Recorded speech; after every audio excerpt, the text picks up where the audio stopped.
죄, 상처, 자기 연민이란 제목으로 하나님의 말씀 전하겠습니다.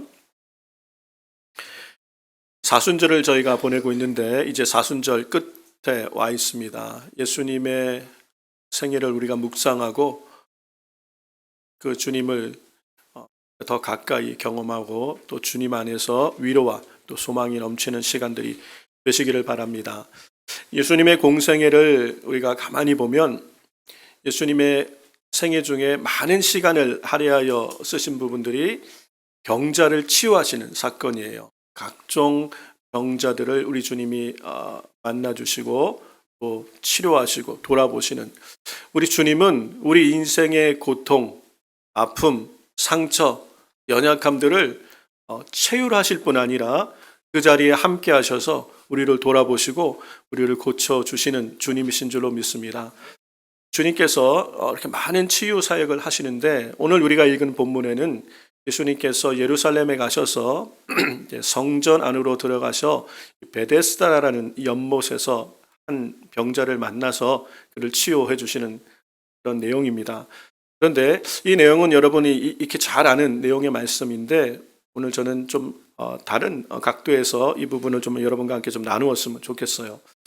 오늘 읽은 본문에 보니까 양문이라고 나와 있습니다. 이 양문은 예루살렘으로 들어가는 성전으로 들어가는 여러 가지 문 중에 북쪽에 해당하는 문인데 사람들이 제사를 드리러 갈 때 양이나 염소를 끌고 가잖아요. 양을 데리고 들어가는 문, 이래서 양문이라고 합니다. 그래서 그 문 곁에는 제사에 드려질 제물인 양을 사고 파는 그런 시장이 있고 또 그 양을 데리고 그 문으로 들어가서 사람들이 그 문을 그냥 양문이라고 그렇게 부르는 문이에요. 그 문으로 들어가면 이제 제사를 드리러 가는 이제 곳이 나오겠는데 그 전에 한쪽 편에 연못이 있습니다. 작은 연못이 아니라 상당히 큰 연못이에요. 원래는 상당히 큰 연못인데 지금 예루살렘에 가보면 그것이 이제 다 이렇게 메꾸어져서 작은 못처럼 되어 있지만 굉장히 큰 연못에 행각을 5개를 지어놓고 거기에 사람들이 이렇게 모여 있는 것을 보게 됩니다. 각종 질병, 병이 든 사람들이 거기 모여 있는 거예요. 그곳을 베데스다라고 불렀습니다. 벳이라는 것은 집이란 뜻이고 에스다라는 것은 은혜라는 자비라는 의미로 히브리어로 그래서 은혜의 집, 자비의 집이라고 불려지는 곳이 베데스다예요. 그것이 그 사람들이 모여있는 그 행각, 그 주변을 그렇게 불렀는데 이 베데스다 연못에서 우리 주님이 한 사람을 찾아가셔서 그를 고치십니다. 거기에 많은 병자들이 지금 모여 있어요. 많은 병자들 중에 예수님이 왜 이 38년 된 병자를 찾아가셔서 그를 고치실까라고 생각해 보면 아마도 많은 병자들 중에서 지금 이 사람이 가장 중한 병에 걸렸고 가장 소망 없이 절망 가운데 있는 사람이 아닐까라는 생각을 해봅니다. 우리가 이렇게 성경을 통해서 보지만 이 사람이 38년이나 된 병자인 걸 알 수 있죠. 긴 병을 가지고 있고 정확하게 성경이 나와 있지 않지만 성경학자들이 말하기를 이 사람이 오늘 우리 성경에 기록되어 있는 이 혈기 마른 자 중에 한 사람, 이 혈기 마른다는 것은 중풍병입니다. 몸이 마비되어 있는 아주 심한 중풍병에 걸려서 본인 스스로는 움직일 수 없는 상태에서 그 병이 38년이나 된 사람이에요.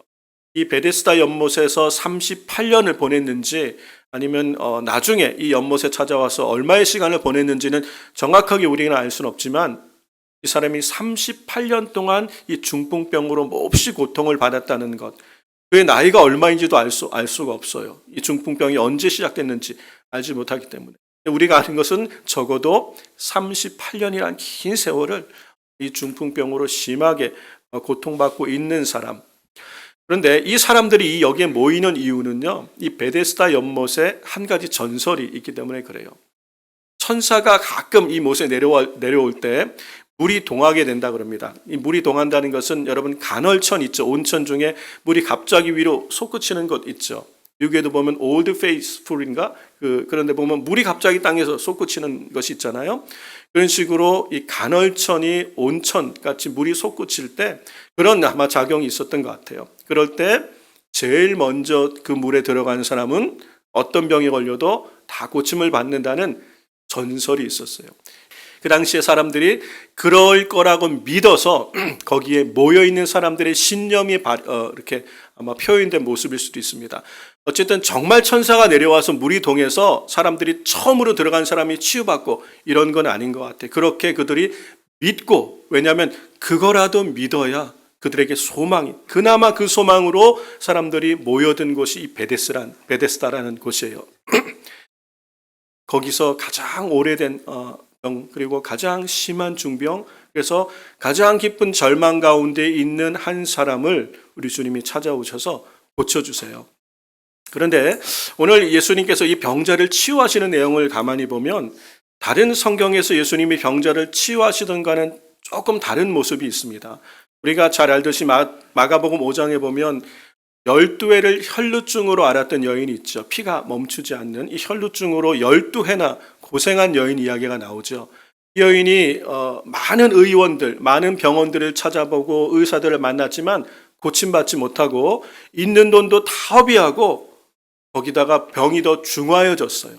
치유도 못 받고 병이 더 중화해진 차에 예수님에 관한 소문을 듣고 예수님께 나와서 내가 예수님의 옷자락에 손만 대어도 내 병이 고침받을 것 같다는 믿음을 가지고 예수님 앞에 나와서 그렇게 사람들, 이 군중들 속에서 겨우겨우 예수님께 다가가서 그 옷자락을 잡고 고침받은 여인이 있어요. 이 여인을 향하여 우리 주님이 뭐라고 말씀하시냐면 딸아 평안히 가라. 내 믿음이 너를 구원하였다. 이렇게 말씀하세요. 그 말씀을 보면 이 여인은 자기의 믿음으로 구원받은 거예요. 이 여인에게는 예수님을 만나면 예수님의 옷자락이라도 만지면 내가 구원을 받을 것이라는 믿음과 이 치유받고자 하는 갈망이 있어서 예수님을 찾아간 사람이에요. 그렇죠? 그렇게 해서 예수님을 만나서 주님이 고쳐주신 사람이죠. 마가복음 10장에 보면 예수님이 여리고를 지나가실 때에 우리가 한번 살펴봤지만 거지요 소경이었던 바디메오를 고치실 사건이 나오잖아요. 이 사람은 마찬가지예요. 예수님의 소문을 듣고 예수님이 지나가신다 그러니까 소경이기 때문에 어디로 가시는지 모르니까 큰 소리로 예수님을 찾는 거예요. 다윗의 자손 예수여 나를 불쌍히 여기소서. 큰 소리를 지르며 예수님께 나를 주목해달라고 소리를 지릅니다. 사람들이 시끄러우니까 조용히 해라고 핍박을 하죠. 그래도 더 큰 소리로 예수님을 찾아요. 그때 주님이 그 사람을 이렇게 만나시죠. 내가 무엇을 해줄까라고 물어볼 때 보기를 원합니다. 분명한 목적이 있어요. 치유에 대한 갈망이 있어요. 소망이 있고 예수님을 만나면 고침받을 거란 믿음이 있어요. 예수님께서 뭐라고 말씀하시냐면 가라 내 믿음이 너를 구원하였느니라. 이 바디메오도 어떻게 구원받은 거예요? 믿음으로 구원받은 거예요. 자기의 믿음으로 치유를 받은 거예요. 여러분 우리 삶에 예수님을 향한 믿음과 갈망이 있을 때 주님은 반드시 우리 인생에 응답하시는 줄로 믿습니다. 믿음으로 구원을 받는 것이에요. 믿음으로. 그런데 오늘 이 베데스다에 있는 이 38년 된 병자는 그런 믿음이 없었던 것 같아요. 베데스다, 은혜의 집, 그리고 그것을 지나가면 하나님께 제사를 드리는 장소에 곧 예배를 드리는 길을 지나가면서 수많은 사람들이 예배를 드리러 가는 걸 보고 또 은혜의 집, 자비의 집에 머물며 있으면서도 이 사람은 오랜 병으로 심히 낙심해 있고 절망 가운데 있는 사람이에요. 어떻게 보면 하나님을 향한 기대와 소망도 없었던 것 같아요. 그래, 그런 사람을 우리 주님이 찾아가시는 거예요. 저는 이게 너무 이 본문의 말씀이 너무 좋아요. 이게 복음이죠. 우리가 믿음이 있어 주님을 찾는 분들도 있을 수 있어요. 그렇죠? 주님을 부르는 자는 구원을 얻을 수 있어요. 근데 모든 사람이 다 그런 믿음을 갖는 건 아니잖아요. 그런 믿음 없는 사람들은 어떻게 됩니까? 주님이 우리를 찾아오시는 거예요. 여러분 때는 우리가 믿음이 없을 때, 믿음이 약해질 때도 있고, 믿음이 없어질 때도 있고, 연약해질 때도 있고, 그럴 때 주님이 우리를 그냥 내버려 두지 않으시고 우리를 찾아오시는 거예요. 찾아오셔서 우리를 만나주시는 거예요. 그러면서 우리 주님이요, 돌려서 말씀도 안 하십니다. 돌직구로 바로 이 사람에게 말하는 거예요. 내가 낫기를 원하느냐? 바로 물어보시는 거예요. 내가 무엇을 원하느냐? 이렇게 물어보지도 않고 너 낫고 싶니? 바로 물어보십니다. 그런데 안타까운 것은 이 사람의 대답이 예수님을 몰랐던 것 같아요. 예수님이 누구신지를 몰랐던 것 같아요. 그러니까 예수님을 향한 믿음이 없었던 것 같아요. 그러니까 주님, 저 낫고 싶습니다. 고쳐주세요. 그렇게 한마디 했으면 되는데 그게 아니라 자기는 소망 없다는 거예요. 자기의 소망 없는 상황을 설명하는 거예요. 설명이지만 실제는 뭐예요? 한탄하고 있는 거죠. 내가 저 물에 들어가기만 하면 내가 나을 텐데 물이 동할 때에 나를 못에 넣어줄 사람이 없어서 내가 가는 동안에 다른 사람이 먼저 내려갑니다. 신세를 한탄하는 거예요. 몇 년 동안 이곳에 머물렀는지 모르겠지만 물이 동하는 걸 보아도 갈 수가 없는 거예요. 내가 느릿느릿 가도 나보다 빠른 사람이 들어가 버리면 나는 안 된다는 거예요. 무슨 얘기예요? 소망이 없는 헛된 바람으로 그 자리에 앉아 있는 거예요. 치유를 받고 싶지만 치유에 대한 소망이 사실은 없어요. 현실적으로 불가능해요. 그런데도 떠나지 못해요. 그나마 이거라도 붙들고 있어야 살아갈 의미가 있기 때문에. 그런데 실제적으로 치유받을 수는 없는 헛된 소망을 가지고 베데스다에 몇 년이나 그곳에 있었는지 모르겠지만 오랜 시간을 헛된 소망 가운데 절망 가운데 있던 사람이 바로 이 38년 된 병자가 아닌가 생각합니다. 근데 우리 주님이 이 사람을 치유하시죠. 치유하십니다. 그런데 제가 오늘 여러분과 함께 나누고 싶은 내용은 우리 주님이 이 사람을 치유하실 때 하시는 8절의 말씀을 보면 이런 말씀을 하십니다. 예수께서 가라사대 일어나라 내 자리를 들고 걸어가라 하시니. 그냥 예수님께서 일어나라 라고 한마디만 하셔도 그 말씀에 이 사람은 치유를 받고 일어날 수 있죠. 깨끗함을 받을지어다 라고 한 말씀만 하시거나 아니면 주님이 손을 한번 대시기만 하셔도 이 사람은 깨끗이 치유받을 거예요. 여러분, 우리 주님께는 어떠한 질병이나 문제가 아니죠. 우리 주님은 능히 우리 삶을 새롭게 하시고 온전케 하시고 깨끗게 하시고 구원하실 전능하신 하나님이신 줄로 믿습니다. 치유나 회복이나 구원은 하나님께는 문제가 되는 것이 아니에요. 그런데 우리 주님께서 이 사람에게 요구하신 것이 일어나라 내 자리를 들고 걸어가라. 이 자리를 들고 간 것 때문에 나중에 이게 안식일이라고 얘기하죠. 이것 때문에 분쟁이 일어나는, 예수님은 분쟁이 일어날 것까지도 감수하시면서 이 사람에게 내 침상을 들고 가라는 거예요. 침상.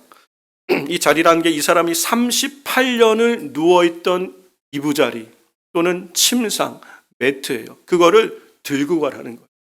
안식일에 그거 들고 가면 이게 안식일 법을 어기는 거거든요. 그래서 시비가 걸리게 돼요. 근데 굳이 왜 이 침상을 들고 가라고 하셨을까? 이 자리가 어떤 자리인가라고 한번 생각을 해봤어요. 여러분, 38년을 이 사람은 이 자리에 머물러 있었을 거예요. 침상에 38년 동안 긴 오랜 병을 이 자리에 머물면서 이 매트, 이 자리가 어떤 자리일까? 이 사람이 정말 치유받고 싶은 마음에 하루 종일 어쩌면 이 베데스다 연못을 주목하고 있었겠죠? 그랬겠죠? 그런데 물이 동하는 것처럼 보이는 조짐이 나왔을 때 설레이는 마음으로 움직였을 거예요. 누구보다 먼저 움직였을지도 몰라요. 그런데 자기보다 건강한 사람이 먼저 뛰어들어가는 것을 여러 번 경험했을지도 모릅니다. 뭐예요? 낙심하는 거예요. 절망의 상황이에요. 나는 안 된다. 나는 치유받고 싶지만 나는 안 되는구나. 할 수가 없구나. 수많은 절망을 경험했던 자리, 절망의 눈물을 쏟았던 자리가 그 사람의 침상이에요. 그 자리에서 가고 싶어도 갈 수 없는, 치유받고 싶어도 치유의 길이 없는 절망을 그 자리에서 38년이나 경험하고 수많은 눈물을 흘렸던 자리가 아마 그 자리일 거예요. 그것만 있겠습니까? 분노와 이 화도 아마 있었을 거예요. 도대체 내 가족은 어디 간 거야? 이 사람이 남자였을 것 같아요. 그죠? 그러면 도대체 내 아내는 어디 간 거고, 우리 자식들은 어디 간 거고, 내 친구들, 우리 구역 식구는 다 어디 간 거야? 내가 이렇게 아파 있는데, 물이 동하면 들어갈 수 있는데 왜 내 곁에 한 사람도 날 도와줄 사람이 없지? 원망과 이 분노가 수많은 시간들 가운데 일어났겠죠? 생각할수록 그랬을 것 같아요. 왜 그래야 되지? 왜 나는 이래야 되지? 왜 난 지금 혼자 있어야 되지? 수많은 이 감정들이 쏟아져 쌓였던 자리가 그 침상인 거예요. 그 자리인 거예요. 뿐만 아니라 어떻게 했어요? 그러면서 그 안에 많은 수많은 상처들이 있겠죠. 지나온 38년을 생각해 보세요. 제가 이 38년을 이 자리에 누워 있었다. 머물러 있었다. 고통 가운데, 질병 가운데. 여러분 3일만 감기로 아파도 진짜 힘들고 3주만 여러분 누워 있어도 견딜 수 없는데 38년을 이 자리에서 이 심한 중풍병으로 움직이지 못한 이 병자의 회한, 이 한을 한번 생각해 보세요. 이 자리가 어떤 자리일까? 우리 주님이 그 자리를 들고 가라고 말씀하시는 거예요. 우리 주님은 그냥 이 사람을 치유하시는 거에 목적이 아니라 온전케 되는 게 목적이시겠죠. 그러려면 여러분 우리 주님은 얼마든지 말씀으로 이 사람을 치유하실 수가 있어요. 그런데 치유받은 그 다음이 문제예요. 38년이란 긴 세월 동안 머물러 있던 그 자리가 한순간에 여러분 바뀌어지겠습니까? 그의 삶이 되어진 자리예요. 그가 먹고 자고 한 모든 시간들이 그곳에서 보낸 이 38년의 시간의 자리가 내가 몸이 회복됐다고 한순간에 바뀌는 게 아니라는 거예요. 이 자리를 내가 끊어버리지 않고 들고 가라는 얘기는 들고 집안에 가서 모시고 있으라는 얘기가 아니죠. 가서 네가 직접 버리라는 거예요. 끊어내라는 거예요. 이 회한의 자리, 이 분노의 자리, 이 절망의 자리를 내가 치워버리지 않으면 우리는 다시 곧 그 자리로 돌아가서 그게 삶이니까, 그게 익숙하니까, 그게 편안하니까 내가 살아왔던 세월이고 내 인생의 스토리가 있는 거니까 못 버려요, 여러분. 거기서 또 우리는 원망하고 슬퍼하고 몸이 나았어도 그 자리를 못 떠났을지 몰라요. 그것을 주님은 벗어버려. 직접 들고 던져버리란 얘기. 여러분 우리 주님이 이렇게 이 사람에게 나타나셔서 이걸 고치시는 거예요. 여러분 오늘 이 38년 된 병자 이야기가요. 어떻게 보면 이 마지막 때를 살아가는 우리의 이야기가 될 수도 있어요. 여러분 우리 중에 상처가 없는 사람이 어디 있어요? 질병, 육신의 질병의 문제로만 국한시키지 말고 우리 인생에 많은 상처들 그리고 그 상처가 쌓여서 자기 연민의 깊은 수렁에서 헤어나오지 못하는 사람들이 얼마나 많은지 몰라요. 여러분 중에 상처 없는 사람 한 사람도 없죠. 이 상처라고만 말할 수도 없어요.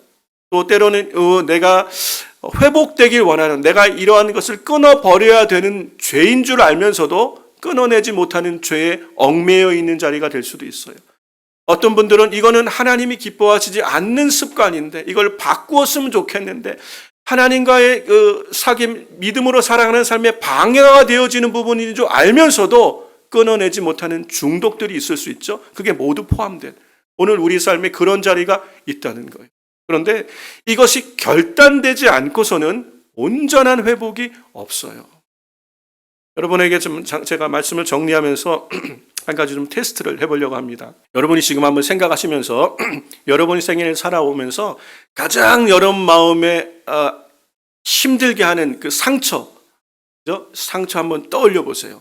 이것 때문에 내가 너무 괴롭고 화가 나고 용서가 되지 않는 그런 상처, 저와 관련된 건 생각하지 마시고 한 상처 한번 생각해 보세요. 아니면 내가 이거는 정말 끊어버려야 되는데 끊어지지 않는 죄의 중독 그런 것들이 있는지 내 마음대로 되지 않는 내 인생의 어떤 어려운 문분들 한번 생각 잠깐 떠올려 보세요. 떠올려 보셨어요? 우리 주님께서 만약에 오늘 이 자리에 오셔서 여러분에게 이렇게 질문하면 여러분 어떻게 반응하시겠어요? 내가 낫고자 하느냐? 내가 변화되기 원하느냐? 주님이 물어보시면 여러분 마음이 어떤 마음이 드세요? 네 주님, 저 이거 고쳐주세요. 저 치유받기 원합니다. 저 회복되기 원합니다. 새롭게 되기 원합니다. 주님 이 자리에서 벗어나기 원합니다. 새롭게 해주세요. 갈망하고 주님 앞에 손을 내밀 분들이 계시죠? 근데요, 여러분 가만히 보세요. 근데 싫어요. 그 자리에서 나오기가 싫은 내 안에 또 다른 모습을 볼 수가 있는 거예요. 여러분 기독교 상담을 하시는 분들이 하시는 이구동성으로 하는 얘기가 있어요. 많은 사람들이 치유를 위해서 상담을 받으러 와요. 뭐 정신적인 문제든 관계 문제든 많은 상처들 때문에 상담하러 오는데 상담을 뭐 몇 단계씩 깊이 오래 해도 돌아갈 때는 똑같대요.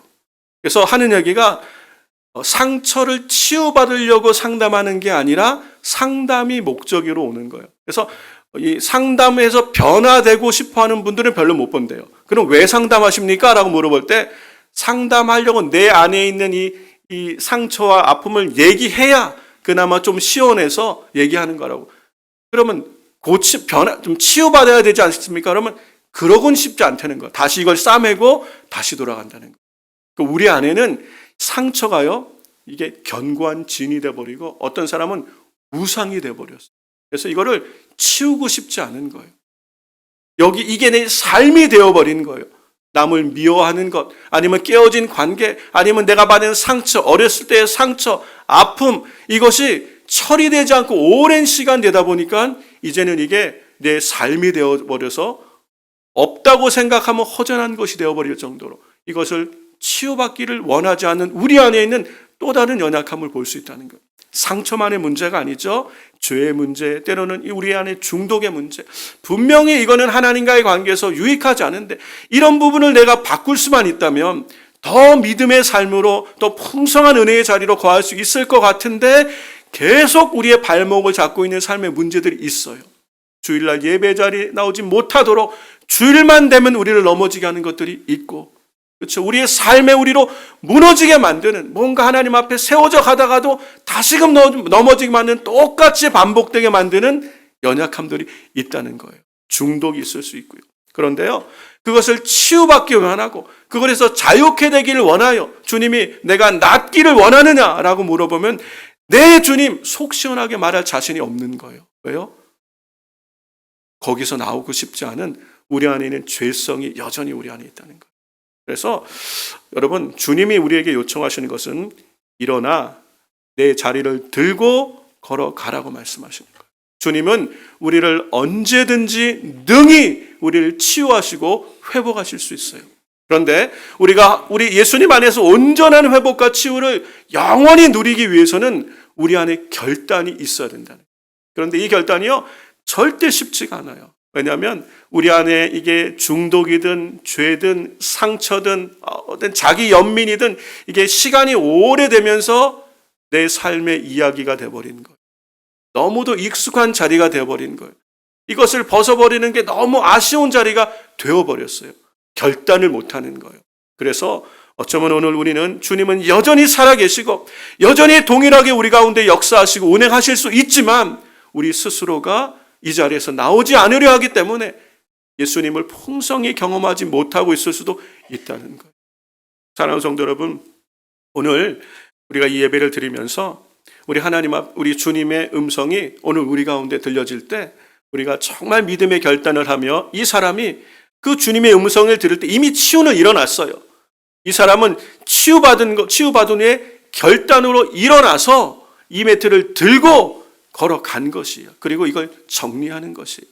사랑하는 성도 여러분, 오늘 우리 가운데 이 은혜가 있기를 주의 이름으로 축원합니다.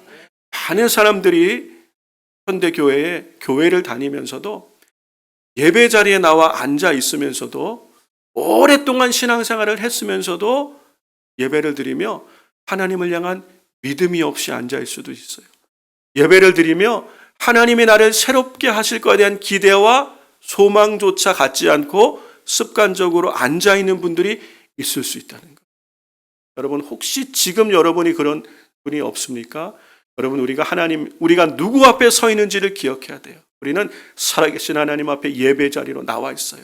주님은 언제든지 한순간에 우리를 찾아오셔서 능히 우리를 회복하시고 온전케 하시고 새롭게 하실 전능하신 하나님이신 줄로 믿습니다. 오늘 우리가 우리 안에 있는 이 인생의 문제, 우리 내면에 감춰져 있는 상처나 쓴뿌리나 아픔, 자기 연민, 이게 우상이 되어버려서 꿈쩍도 하고 싶지 않은 내 삶의 연약함들을 주님 앞에 내어놓을 때 우리 주님 우리의 삶을 이전과 다르게 온전하게 회복하셔서 하나님의 은혜 역사가 흘러가는 믿음의 삶으로 바꾸어 가실 줄로 믿습니다. 여러분, 예수님 바라보셔야 돼요.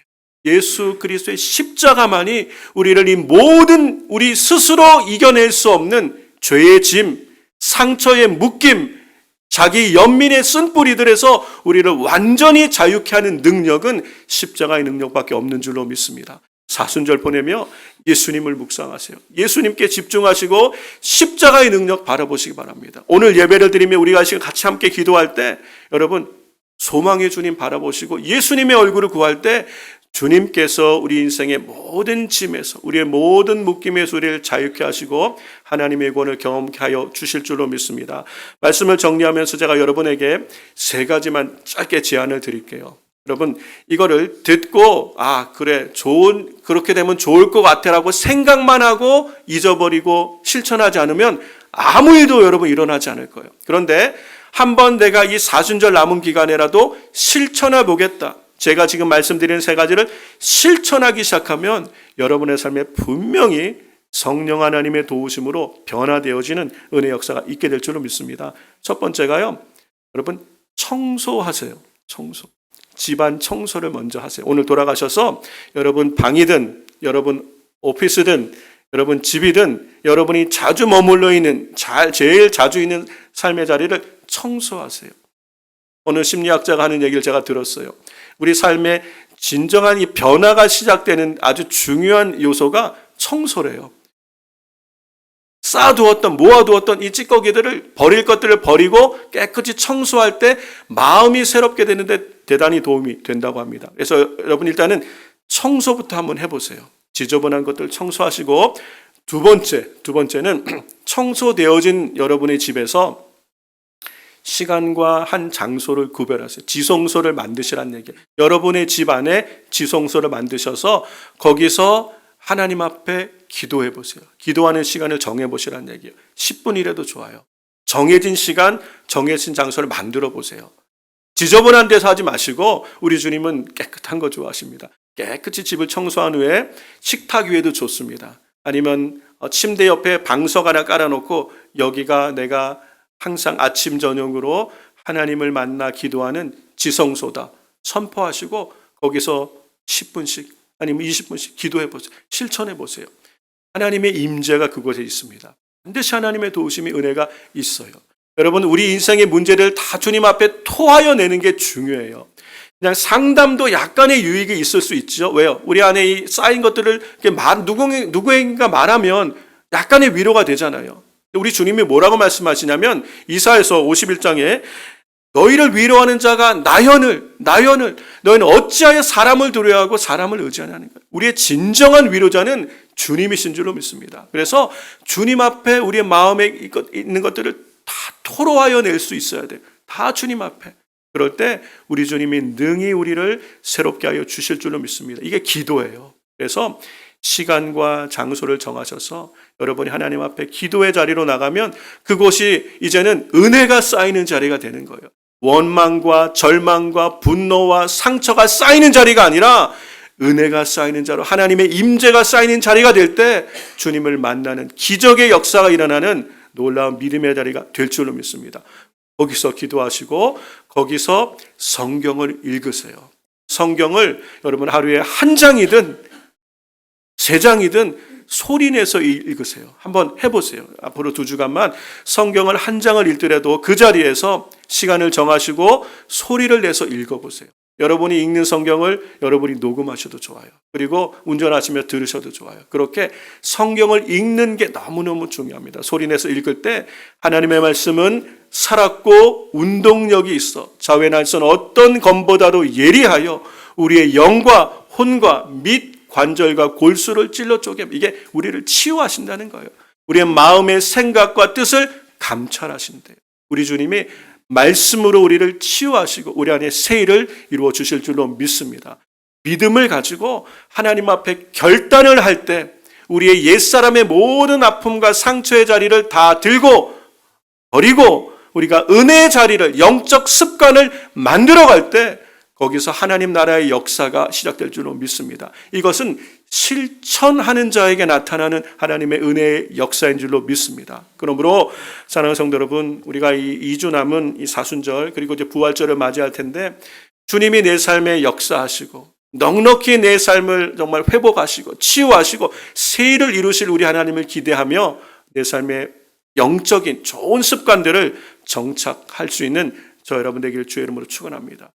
거기서부터 우리 하나님의 도움의 은혜가 시작되므로 우리 삶이 온전히 회복되어서 하나님의 능한 손에 붙들려서 우리 인생을 향한 하나님의 계획이 있지 않습니까? 그 계획을 이루어 가시는 하나님의 선한 뜻에 아름답게 쓰임받는 저와 여러분 되기를 주의 이름으로 축원합니다.